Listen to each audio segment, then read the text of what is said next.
अध्यक्ष महोदय, मैं धन्यवाद देता हूं आपका कि आपने बहुत महत्वपूर्ण घटना पे मुझे बोलने का अवसर दिया है। संभल जो इसलिए जाना जाता था कि भाईचारे के साथ वहाँ रहते हैं लोग, वहाँ अभी से नहीं, सदियों पुराना भाईचारा हजारों साल से इसी तरह रहते आए हैं। लेकिन अचानक ये जो घटना हुई है, ये सोची समझी रणनीति के तहत वेल प्लान्ड हुआ है और वहाँ के भाईचारे को गोली मारने का काम हुआ है। जो घटना हुई है वो सोची समझी साजिश है। वहाँ जो खुदाई की बात लगातार अध्यक्ष महोदय देश में कोने कोने पर भारतीय जनता पार्टी और उनके सहयोगी और समर्थक शुभचिंतक बार बार खुदाई की जो बात कर रहे हैं अध्यक्ष महोदय, ये खुदाई जो है हमारे देश का सौहार्द, हमारे देश का भाईचारा, हमारे देश का गंगा जमनी तहजीब को खो देगा। मैं आपका धन्यवाद इसलिए भी देता हूं कि इस महत्वपूर्ण जो साजिश हुई, और वो साजिश सोची समझी इसलिए मैं बोल रहा हूं। उत्तर प्रदेश का चुनाव था, पहले 13 तारीख को चुनाव होना था और 13 तारीख के चुनाव को उन्होंने बढ़ा करके 20 तारीख कर दिया।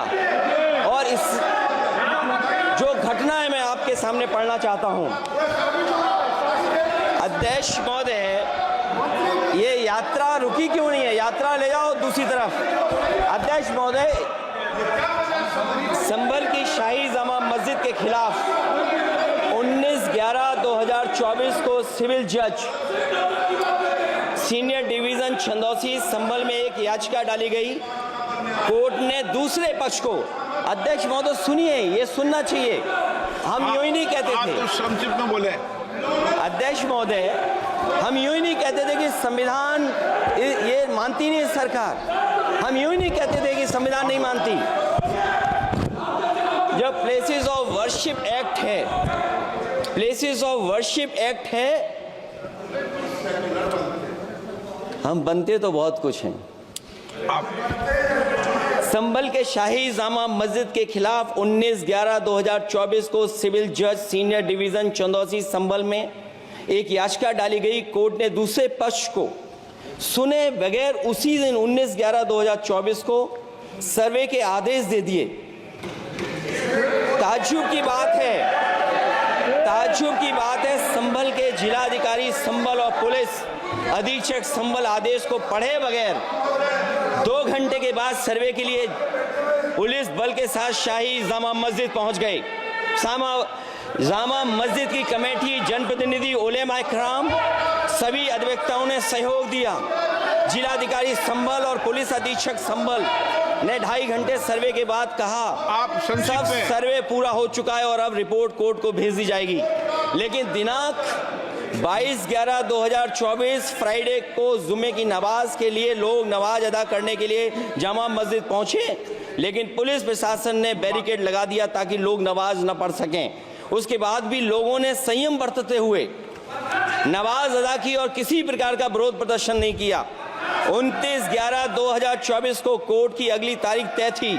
शाही जामा मस्जिद की कमेटी और मुस्लिम समाज के सभी लोग कोर्ट में केस की पैरवी के लिए तैयारी कर रहे थे, परंतु दिनांक 23/11/2024 की रात पुलिस प्रशासन द्वारा कहा गया 24/11/2024 यानी अगले दिन सुबह को दोबारा सर्वे किया जाएगा। शाही जामा मस्जिद कमेटी और अधिवक्ता ने कहा कि इस सर्वे तो मुकम्मल हो चुका है, अब दूसरे सर्वे की क्या आवश्यकता है? कोर्ट के आदेश का हमने पालन कर दिया। अगर दूसरे सर्वे कराना है तो दोबारा आदेश करवाएं, कोर्ट के आदेश के बाद हम दोबारा सर्वे करा देंगे। लेकिन जिलाधिकारी संभल और पुलिस अधीक्षक संभल ने कोई सुनवाई नहीं की और तानाशाही दिखाते हुए सुबह के वक्त से पहले शाही जामा मस्जिद आ गए।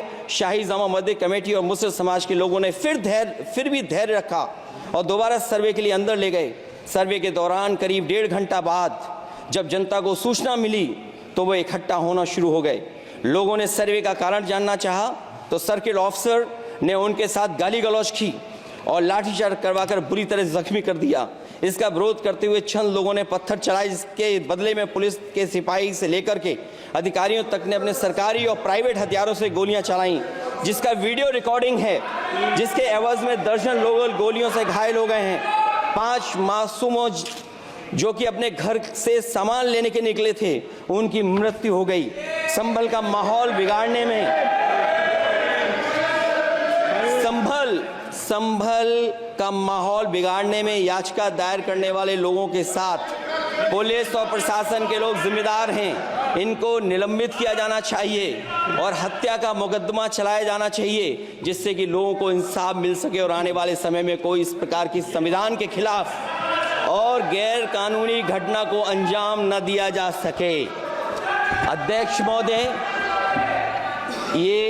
ये लड़ाई दिल्ली और लखनऊ की है।